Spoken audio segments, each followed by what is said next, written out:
أطال الله بعمر السيدة ملك خاتون أميرة الري وأم الأمير المعظم مجد الدولة دام ظله. السلطان المعظم سلطان الأتراك قد بعثنا في مهمة إلى أراضي آل بويه ومدينة الري حاملين السلام والتحية.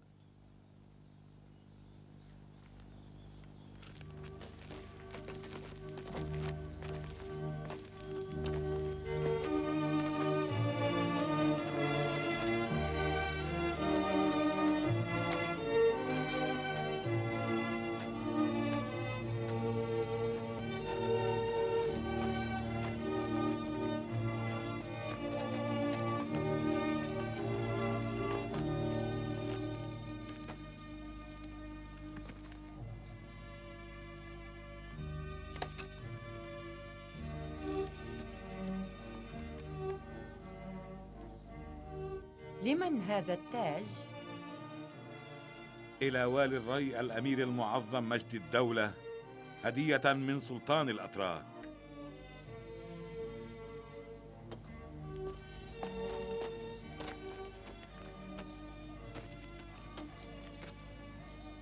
ومن أجل إهدائه لماذا طلبتما لقائي؟ مولاتي، قضيت عمراً في خدمة السلطان المعظم سلطان الأتراك المفدى.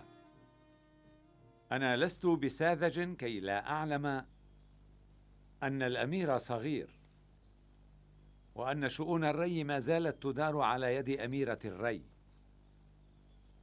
حملنا السلطان مطلبين، والجواب على أي منهما لن يصدر إلا من مولاتي.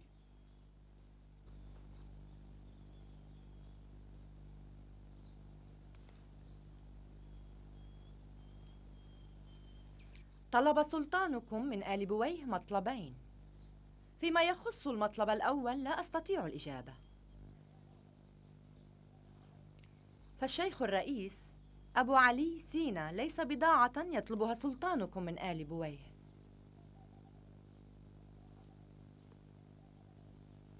إن رأى الحكيم صلاحاً في ذلك فسيرافقكما. لكنه يرغب في عدم المجيء. إنه خبر يفرحني كثيراً. إن شاء الحكيم بملء إرادته ومن علينا فسيبقى في الري طوال حياته، ومجد الدولة أيضاً سيسعد بوجوده. أما بشأن المطلب الثاني، إن كان السلطان محمود يود زيارة بغداد ولقاء الخليفة وينوي العبور من الري فسنرحب بقدومه، ولكن بشرط واحد، وهو أن لا يزيد عدد مرافقيه عن 500، حتى جندياً واحداً. عندما يذهب السلطان إلى الصيد يأخذ معه 10 أضعاف الرقم الذي حددته. مع أي منكما علي التحدث؟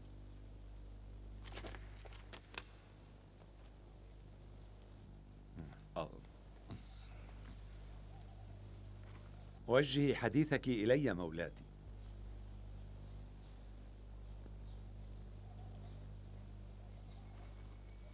الري ليست مكاناً للصيد. هل هو عهد صريح بإغلاق الطريق بوجه السلطان المعظم سلطان الأتراك؟ ما قصدك؟ إن الري بلاد محبي أهل البيت، لا بلاد أعدائهم.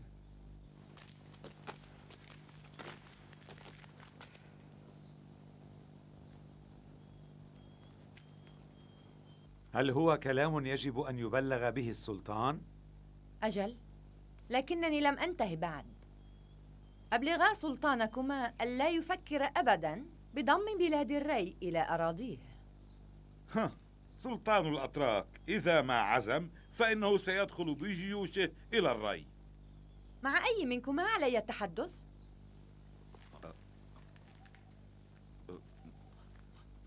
تحدثي إليه هو.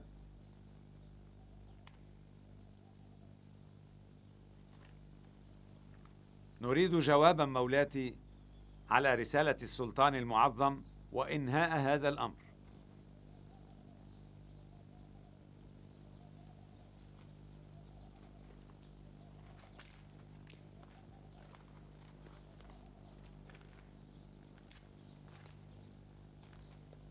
إذن اسمعاني جيداً. إنها رسالة السيدة ملك خاتون أم الأمير مجد الدولة موجهة إلى سلطان الأتراك. محمود، إن تجرأت وتوجهت بجيوشك إلى الري، فإن التاريخ سوف يسجل لا محالة أن السلطان محمود في يوم من الأيام خاض حرباً ضد ولد وامرأة. ولا أدري ماذا سيسجل التاريخ، وهل انتصر أم أنه هزم. أوصلا إلى سلطانكما الرسالة كاملة.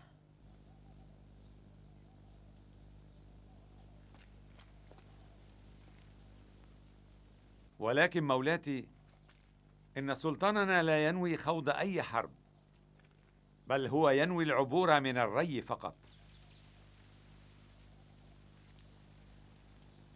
لا يحق له عبورها بأكثر من 500 جندي.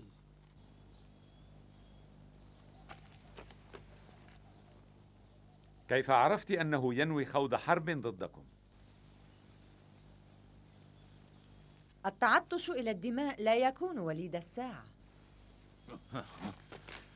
الويل لي، تنعتين سلطاننا بالمجرم؟ إذن اعلمي أن حربا ستقوم في أول ربيع. شرط أن يقبل محمود بمواجهة امرأة. سوف لن يقبل بذلك. والآن لدي مطلب آخر منك. إن ندمت مولاتي يوما على أقوالها هذه، فإن الشيخ الرئيس الحكيم أبا علي سينا سيكون هدية وسفيرا جديرا لتجديد العهد وتوطيد الصداقة. لذا أطلب من مولاتي أن تتذكر كلامي هذا على الدوام، وأنا ممتن لك.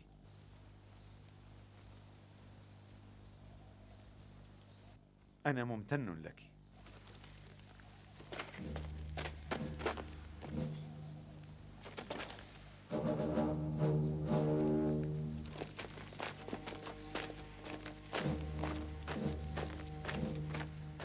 غادرا الري اليوم قبل غروب الشمس.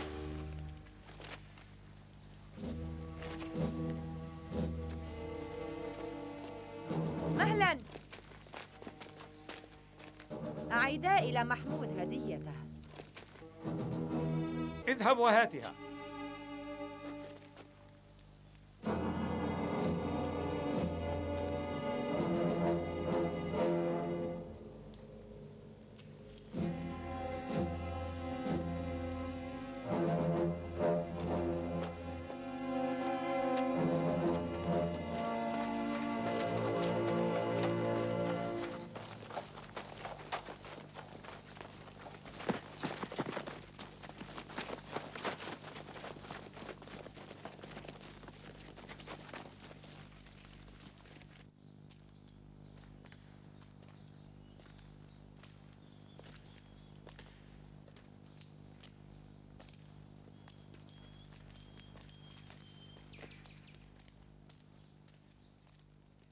لن أجلس ما لم يتفضل الشيخ بالجلوس.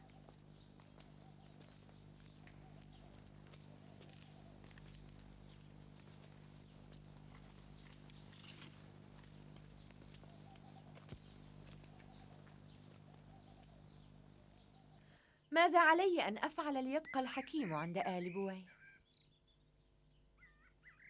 لقد أظهرت لي مولاتي لطفا جما، لكن أبا علي قد عاهد نفسه على الرحيل. إن كان الحكيم يفكر بهجوم السلطان محمود على مدينة الري، فليعلم أنه لن يحصل ذلك ما دمت حيا. رغم أنني فار من السلطان الغزنوي ورجاله، لكن ليس هذا السبب. ماذا إذن؟ ألا يريد الحكيم مساعدة ولد وأمه في تولي شؤون حكومة الري؟ مولاتي، أبو علي ليس رجل حكومة، إن له عهدا آخر مع نفسه. اعذريني ولا تؤاخذيني. ألن تبقى في الري؟ علي تجهيز عدة السفر، يجب أن أرحل.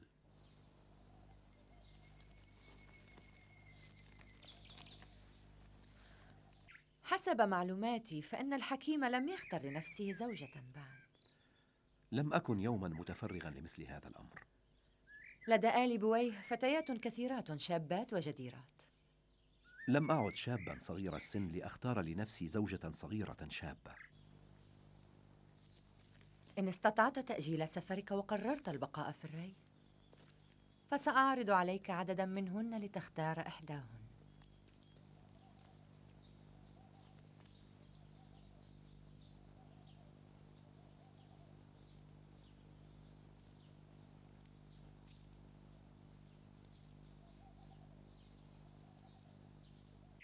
كيف أختار وسيدة مثل مولاتي ملك خاتون تتوسطهن؟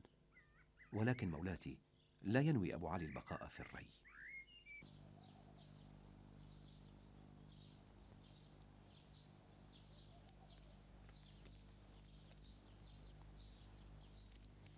لكنك على الأقل باق هنا الآن، فنحن تسعدنا جدا رفقتك وحديثك الراقي أيضا. كم أسبوعا ستمكث في الري؟ بقائي لن يبلغ الأسبوع مولاتي. كم يوما؟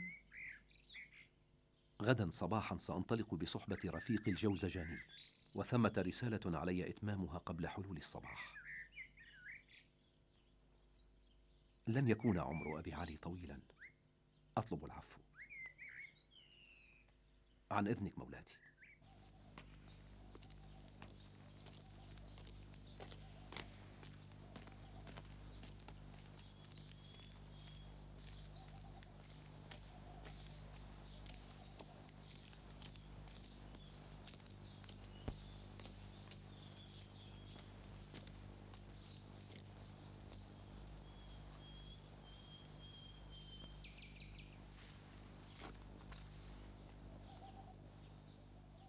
رأيت مناما مزعجا.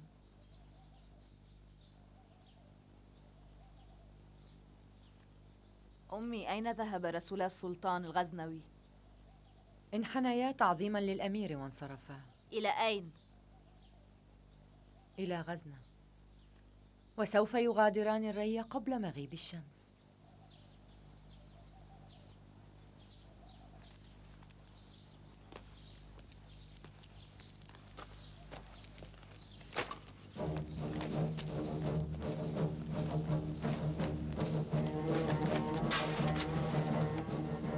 لقد كان الرجلان سفيري حرب، وسفراء الحرب لا يعودون أحياء إلى بلادهم.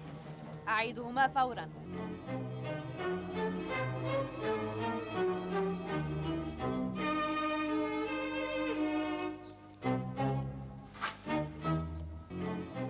لقد سمعتم أمر الأمير. أنا أيضا لدي طلب. ابقوا هنا حتى صباح يوم الغد ولا تتكلموا مع أحد.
هل الحكيم منشغل بالدعاء؟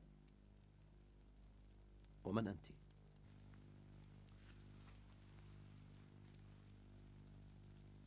رسولة خاصة من قبل السيدة ملك خاتون.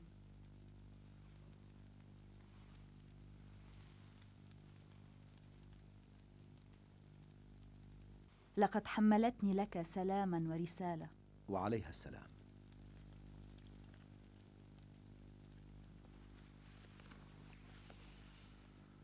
ما هي الرسالة؟ هل سيرحل الشيخ الرئيس غدا؟ نعم. رأي السيدة في أن يبقى الشيخ الرئيس ابن سينا في الري، وليقبل أن يكون راعياً ومعلماً وأباً لمجد الدولة ابن السيدة، وأن يتكفل به ويكون له قدوة. هذا الاقتراح يعني أن أقبل بحكومة الري. أجل.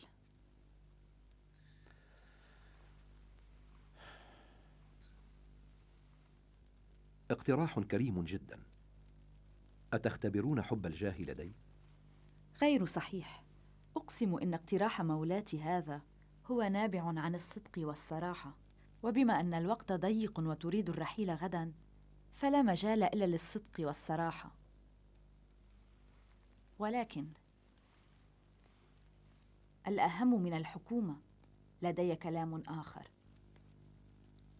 اعذرني لأنني أتكلم بمنتهى الصراحة. إن كانت اختارتني لإبلاغ رسالتها، فهذا دليل عن الحنان الذي أخصها به، واللطف الذي تضمره تجاهي. فأنا أحبها كابنتي تماماً.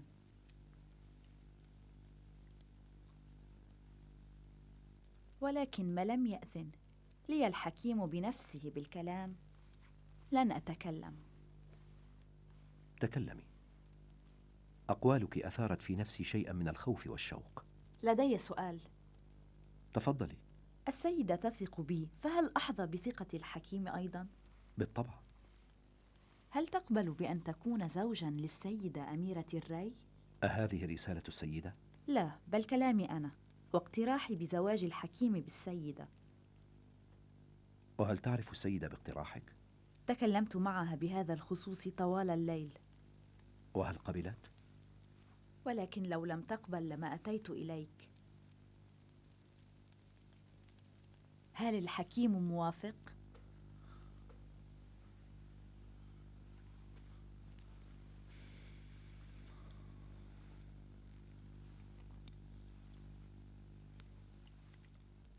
ألا تعطيني جواباً؟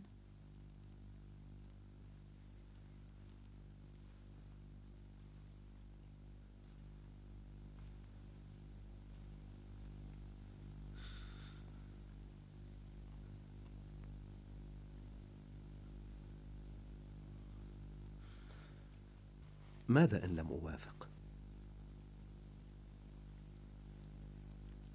ستحطم قلباً، وإن هذا الأمر لن يعرف به أحد غيرها هي وأنا والحكيم أبو علي سينا. الويل لي، لا أنوي تحطيم قلبها.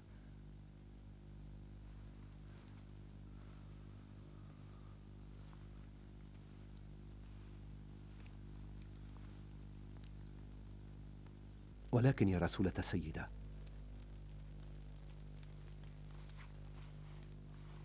أنا لست رجلا مغامرا. ابن سينا يبحث عن الهدوء وراحة البال، فلن أكون في الري متفرغا لها ولا سيدتك. أنت تكلمت بصراحة وطلبتها مني أيضا.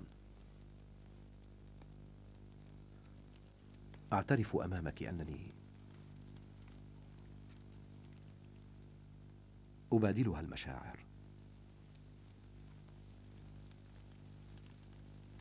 لكن علي الرحيل، فلا وقت لدى ابن سينا الآن ليستمع إلى نداء قلبه.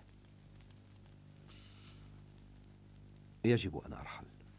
أرجو إبلاغها موقفي بحذاقتك ودرايتك. هل هو كلامك الأخير؟ سأقول آخر ما لدي. أبلغيها بكل ما قلته وسمعته مني بحذافيره. زوجتي عليها أن تهجر الحكومة وترافقني في كل أسفاري. إلى أين ستذهب؟ لن أبحث عن سلطة أبدا.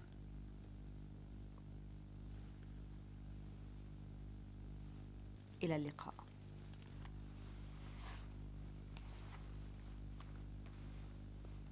إلى اللقاء.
أما زال الحكيم مصراً على ترك الري؟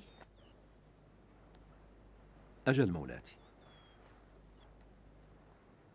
هل أن حكومتنا لم تناسب شأنك أيها الحكيم؟ عمر أبي علي سينا ليس طويلا. علي أن أطالع كثيرا وأدقق وأبحث والوقت ضيق. لست برجل يبحث عن سلطة أو جاه. قدري أن أكون كثير التجوال وأن أكون كثير السفر. إن أبا علي سينا يهرب من الخطر، وهو ليس رجلا مغامرا أيضا. أما أنت يا مولاتي فإنك تطلبين الإمارة لابنك، إذن ابقي في الري. إن كنت توافق أيها الحكيم يسعدني إرسال 1000 فارس معك. أعتقد إن بقيت مجهولا سأكون بأمان أكثر. إذن امتط جوادك وارحل فورا.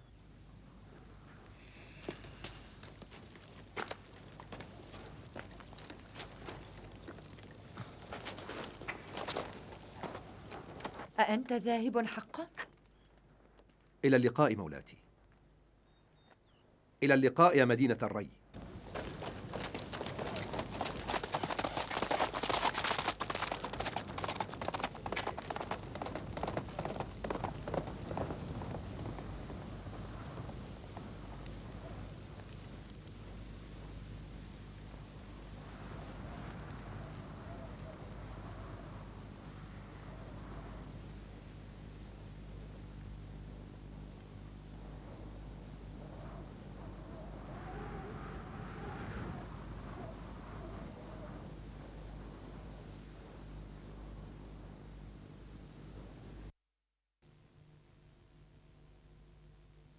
وقد عبر عنه بالعقل الأول أو القلم بحسب بيان الشرع المبين. والآن هل قرأت علي مرة لأستمع إليك؟ إن الخلق جاء نتيجة إرادة ذات الخالق، وهي سبب وجود الكون، ولكن العلة والمعلول اجتمعا قصرا في آن واحد. العلة تتجلى وتعرف في خلق المعلول. إن وجود العلة مقدم على اجتماعها مع المعلول، لكن هذا التقدم ذاتي وليس زمانيا. وفي هذه الحالة يجوز أن نصفه ب3 صفات: موجود ذاتي، موجود قائم بذاته، واجب الوجود. بعبارة أخرى، إن ذات الله هو في لزوم وجوده، وكل ما هو موجود يرجع بوجوده إلى واجب الوجود. وكل ما هو موجود سواء أكان خيرا أم شرا فهو موجود منه، لكنه لا يقبل بغير الخير. وإن لم يخلق هذا العالم على أساس الخير والشر معا لاعتبر أن ثمة نقصا في الأمر، لا يمكن أن يكون العالم أفضل أو أسوأ مما هو عليه الآن. لماذا نهضت ولم تنهي الموضوع؟ الأمير شمس الدولة والي همدان حل ضيفا علينا. السلام على الحكيم.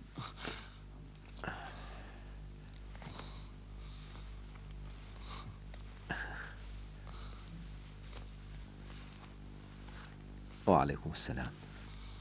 أراك تفرغت للمطالعة قبل الصلاة. ظننت أن الصبح قد انبلج والفراش لم يوقظنا للصلاة. لم يحن وقت الصلاة بعد. أنت لم تخرج من خلوتك منذ 3 أيام. الوقت ضيق والعمر قصير، منذ مدة طويلة ومرض القولنج يشتد علي. لكنك أيها الحكيم عالجتني من هذا الداء. طلبت لك الشفاء واستجيب لطلبي. ألا تطلب أيها الحكيم الشفاء لنفسك؟ بلى أطلب وأنتظر. لما لم تطلب أيها الأمير أن أزورك بنفسي؟ ماذا عساي أفعل؟ اخترت وزيرا علي أن آتي بنفسي لزيارته في مكانه. أيها الأمير، لقد خلق أبو علي للمطالعة والتحقيق، لا للوزارة. اسمع أيها الحكيم، لا تنسى أن تتناول الدواء الذي وصفته لي. لن أنسى، لن أنسى ذلك. قل لي ما الأمر؟ حسب أوامرك أعفينا الرعية من دفع الخراج لعام، وقد ازدهرت جميع القرى، لكن الخزائن خليت. أيها الأمير، سبق وقلت إن أبا علي لم يخلق للوزارة. نحن الآن أمام مشكلة معقدة لا يحلها إلا أنت، ومن أجل حلها عليك أن توقف تحقيقك. أي مشكلة؟ أنا لن أخبرك شيئا إلا على انفراد.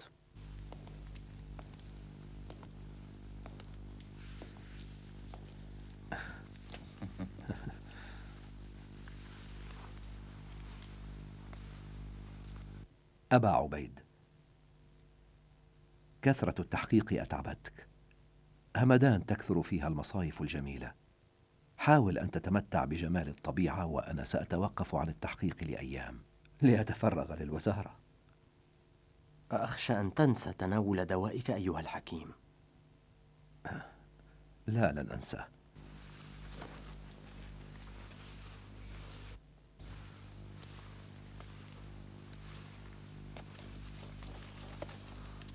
إلى اللقاء. إلى اللقاء يا أبا عبيد، إلى اللقاء.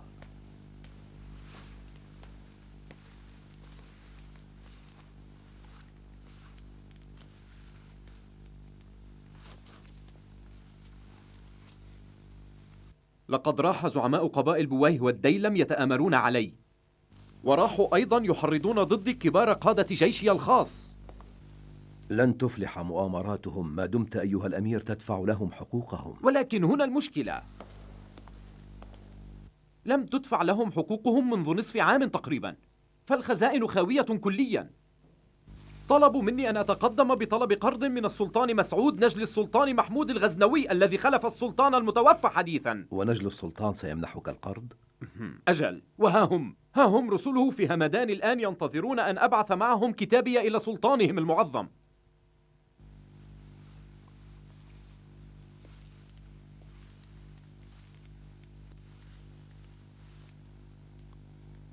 وماذا يريدون بالضبط؟ يريدون أن يعرفوا. جاءوا يطلبونني.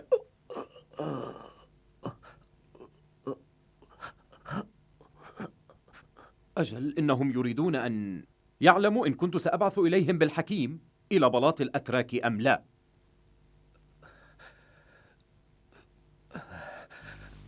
هل تألم الحكيم من أقوالي؟ كلا، بل من القولنج.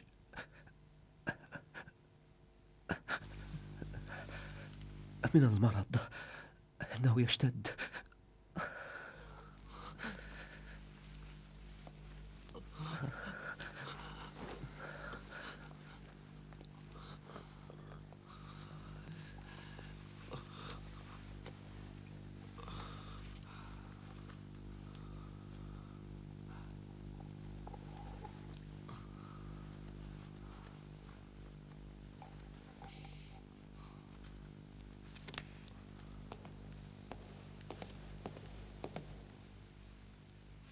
لن أقبل أبدا ببيع الحكيم إلى سلطان الأتراك. العار لي إن قبلت، والويل لي إن بعت الحكيم إلى بلاط الأتراك، فالحكيم قد لجأ إلي. إذن كن مطمئنا، فشمس الدولة لن يرضخ لمطلبهم. كن مطمئنا.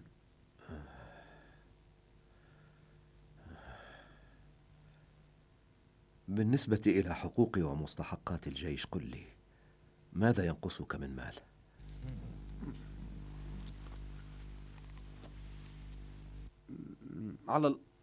على الأقل 7,000 دينار. أنا المسؤول عن هذا المبلغ؟ يبدو الأمر كذلك. إن أفلحوا في مؤامرتهم سيخلعونني ويبيعونك.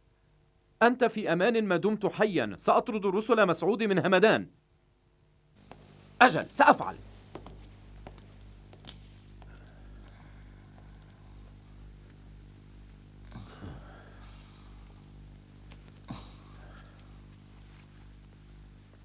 إذن فالسلطان محمود قد مات.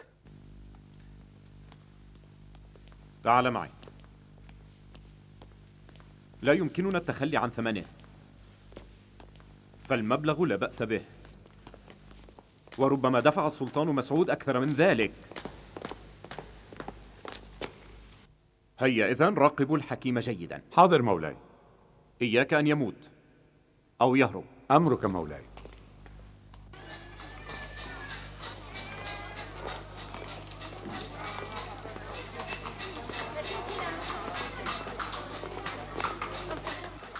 السلام عليكم.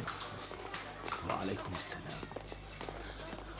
لم أرك منذ 6 سنوات تقريبا. كنت أقوم برحلة طويلة، وأنا قادم من بغداد، كما زرت الشام، وسأذهب إلى كركان ومدينة نسا، وإن شاء الله سأتوجه من هناك إلى مسقط رأسي، بخارى، ثم خرميسم. كم جملا تملك اليوم؟ 70. حفظها الله لك وضاعفها. حسنا، إذن ماذا جلبت لنا؟ الكثير من النحاس يا أخي، ولكنه ليس للبيع في همدان.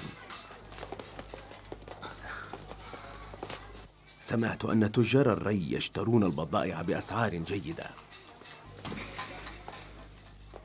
محمود يا أخي، نحن أهل همدان أيضا نشتري البضائع بسعر جيد. بأسعار همدان، لا بأسعار الري. أجل، بأسعار همدان؟ هذا ما توقعته.